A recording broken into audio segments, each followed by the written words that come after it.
Conferência de Munique começa hoje, sendo considerada a conferência de segurança mais importante, principalmente para o hemisfério ocidental, tanto que é apelidado de Davos do ponto de vista militar, já começa com grandes desafios, com relatório indicando uma destruição das alianças ocidentais, os Estados Unidos tecendo críticas em relação às políticas europeias, tanto da questão migratória, econômica, mas principalmente do ponto de vista de segurança e desafios também dos países europeus, que tentam retomar o protagonismo do ponto de vista militar e colocam à prova o que eles estão chamando de teste de Narva. Será que, de fato, a Aliança Ocidental ainda consegue se defender de ameaças que eles consideram como chineses, russos e outros países? Se vocês querem entender um pouco mais sobre esses assuntos, e muito mais também sobre geografia, geopolítica, atualidades, política, polêmicas, enfim. Tudo para você se manter sempre bem atualizado. Já se inscreve no canal, deixa seu like, compartilha esse vídeo, que eu, professor Ricardo, conto muito com a sua ajuda. Belezinha? Vou deixar para vocês, galera, aqui ó, o QR Code na tela e também o link na descrição, caso vocês queiram comprar os seus dólares. Nesse momento que eu, Ricardo, tá? Não é recomendação de investimento, claro. Julgo que o dólar tá com um bom valor comparado ao passado recente. Eu ainda te dou, em parceria com a Nômade, que é a maior e melhor conta internacional do Brasil, totalmente segura, faz na palma da sua mão, um desconto de 15 centavos por dólar convertido na sua primeira conversão cambial. Além de uma série de benefícios gratuitos que já tem no aplicativo, a possibilidade de ter acesso ao melhor cartão de crédito do país, pelo menos que eu julgo, tá? Porque te dá pontos, cashback em dólar, pontos que não expiram para trocar por produtos e serviços, acesso ao Nomad Lounge, que é a sala VIP da Nomad em viagens internacionais, é sensacional, tá? Vou deixar para vocês então o QR Code e cupom e link na descrição, tem acesso à maior e melhor conta internacional do Brasil. Tamo junto? Então bora lá pro vídeo, pessoal. Seguinte. Galera, peço desculpa porque a câmera deu uma desconfigurada, acabou focando no lugar errado, mudança de cores e tal, então a qualidade da imagem não está 100%. Mas acho que dá pra ver sem maiores comprometimentos, o som tá bem interessante, então acho que sem maiores problemas. Um ótimo vídeo pra vocês. Como eu trouxe pra vocês na introdução, começa hoje e vai até domingo, são 3 dias de reunião, a chamada Conferência de Munique, apelidada também de Davos do ponto de vista militar, porque Davos discute muito mais questões econômicas, tudo tal. É uma reunião que começou a se estabelecer no contexto de Guerra Fria, com a participação dos países ocidentais, visando, claro, a criação de uma aliança de defesa. Claro, coincide mais ou menos com a OTAN, mas não é necessariamente somente os países da OTAN, é um pouco mais abrangente.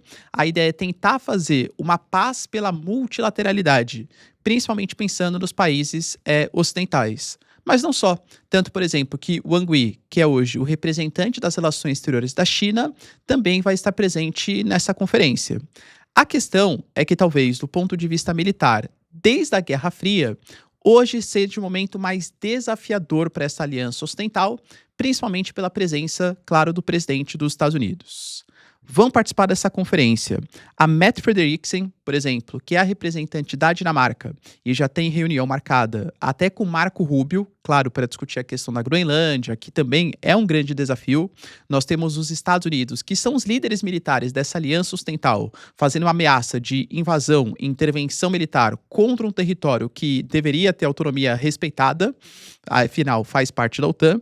Tem a participação do Zelensky, a participação do Macron, do Friedrich Merz, do Wang Yi, né, que nem eu falei para vocês, do Mark Rutte, que é o representante da OTAN, e basicamente as discussões, elas estão focadas em uma tentativa de aproximação novamente aí do Ocidente.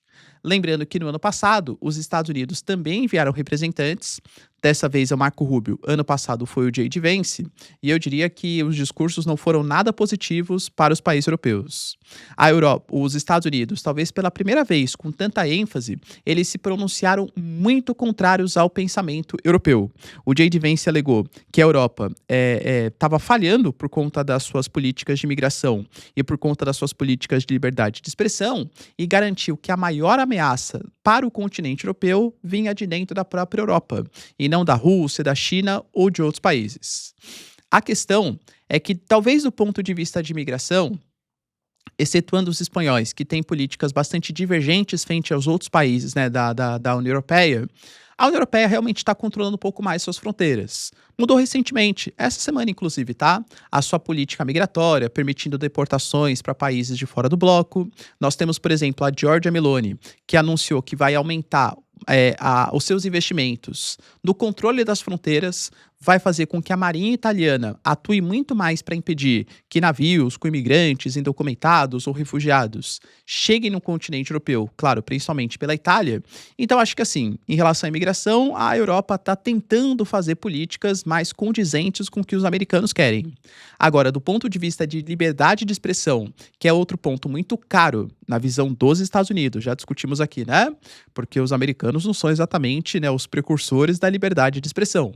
Veja a perseguição que há contra a mídia quando divulga notícias contrárias ao governo americano, a proibição de ter acesso a informações privilegiadas, por exemplo, do Pentágono, ao que vem sendo feito, por exemplo, com o Estado americano usando os seus órgãos, seja o ICE, por exemplo, para fazer perseguições políticas, o Departamento de Justiça, que ao invés de julgar o policial, né, o agente do ICE, que executou a Renee Nicole Good, fez uma investigação contra a sua esposa. Então não é a perseguição contra, por exemplo, Jerome Powell, que é o presidente do Banco Central. Isso não é exatamente um país que respeita a democracia e a liberdade de expressão. Mas quando os americanos colocam isso, eles estão falando principalmente sobre as redes sociais.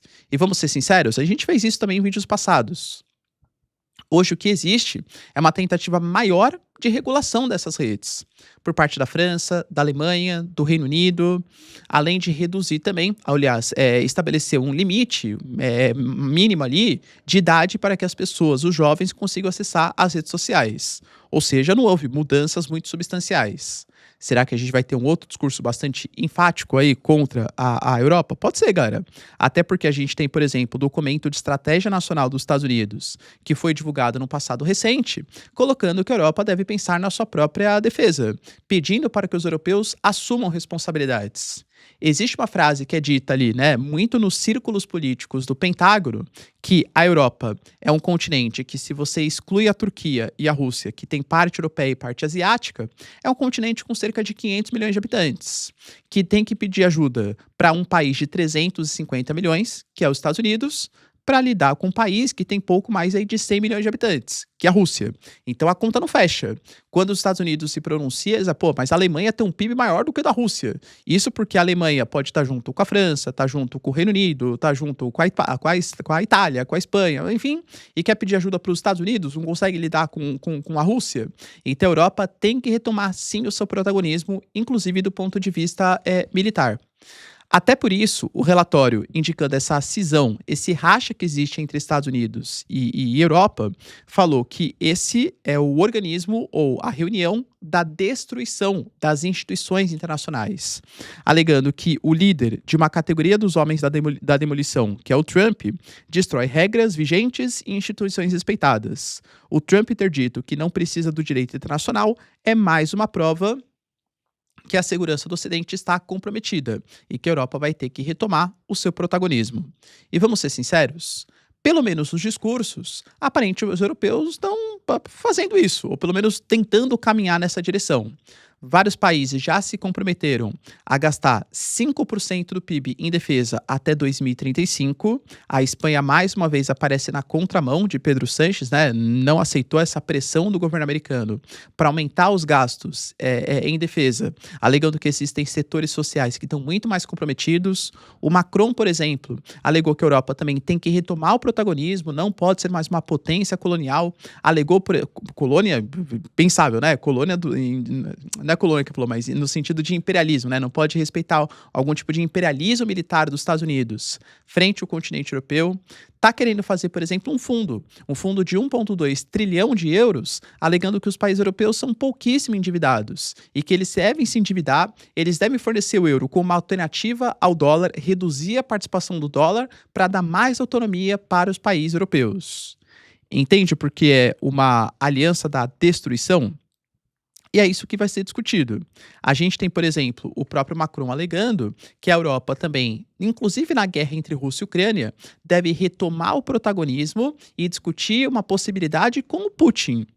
O Macron, a Giorgia Meloni, até o próprio Friedrich Merz também já falaram que em algum momento eles vão ter que coordenar algum tipo de ação de defesa junto ao presidente russo, coisa que era impensável se for pensar, sei lá, ano passado, entende?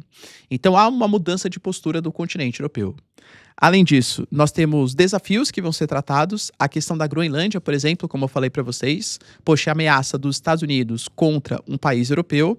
A Mette Frederiksen vai ter reunião hoje com o Marco Rubio para discutir sobre o tema. A gente tem, por exemplo, a questão dos laços de segurança, porque, de fato, se os americanos vão retirar as suas tropas do continente europeu, a OTAN não se faz só pela presença militar ou pelo artigo 5º da Constituição, que garante uma defesa conjunta, mas faz, por exemplo, com compartilhamento de informações, compartilhamento de tecnologias, vendas preferenciais de equipamentos. Isso vai continuar? Ou os americanos vão continuar também tomando uma postura mais isolacionista, inclusive nesses campos? Outro ponto, a Ucrânia.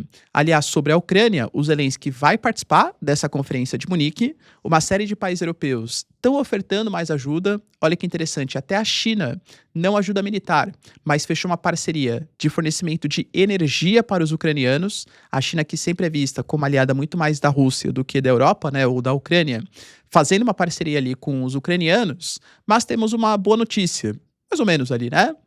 Boa notícia no sentido que uma reunião vai acontecer. Para o dia 17 e 18 de fevereiro, ou seja, num futuro próximo, nós teremos uma cúpula que vai acontecer em Genebra, na Suíça. A Rússia se negava a utilizar a Suíça como esse campo de negociação, alegando que a Suíça, depois de muito tempo, abandonou a sua neutralidade em favor dos ucranianos. Aparentemente o Kremlin, fala assim porque o Peskov, que é o porta-voz do Putin, garantiu, não que o Putin vai, claro, mas que representantes russos participarão da reunião na Suíça, para tentar avançar em algum tipo de processo de paz. Temos a questão também dos gastos em defesa, né? Os americanos possivelmente vão cobrar maiores gastos dos europeus, e a questão da liberdade de expressão e também da migração.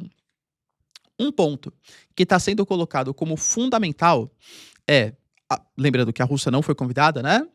Até que ponto, porque não é uma aliança da OTAN, né, que nem eu falei, uma conferência da OTAN, mas que quase coincide os países da OTAN com os países que estão participando da conferência de Munique. Será que a OTAN, ela ainda está válida? Em que sentido? Não no compartilhamento de tecnologia e tal, mas na questão da segurança. Digo isso porque os americanos já falaram no passado recente que eles não se sentem confortáveis em ficar financiando o continente europeu e pensando na defesa da Europa, porque eles sabem que, eventualmente, se algum tipo de agressão contra a Europa acontecer, os americanos defenderiam esse país que foi atacado pelos russos, por exemplo.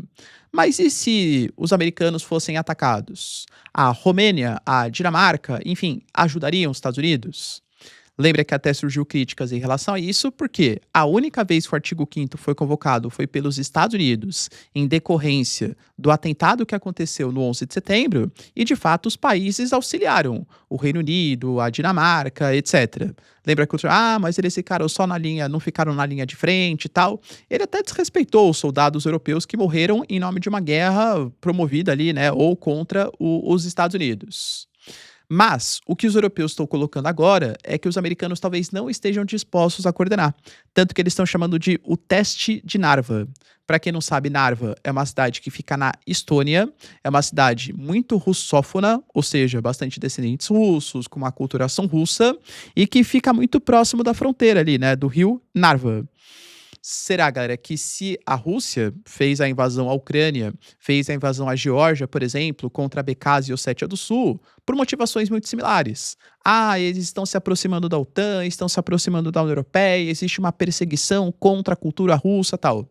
A Estônia talvez seja, dos países bálticos, que já sejam bastante russofóbicos, vamos colocar assim, talvez a Estônia seja o mais, né? A Kaja Kallas, que é representante das relações exteriores, acho que é o símbolo disso.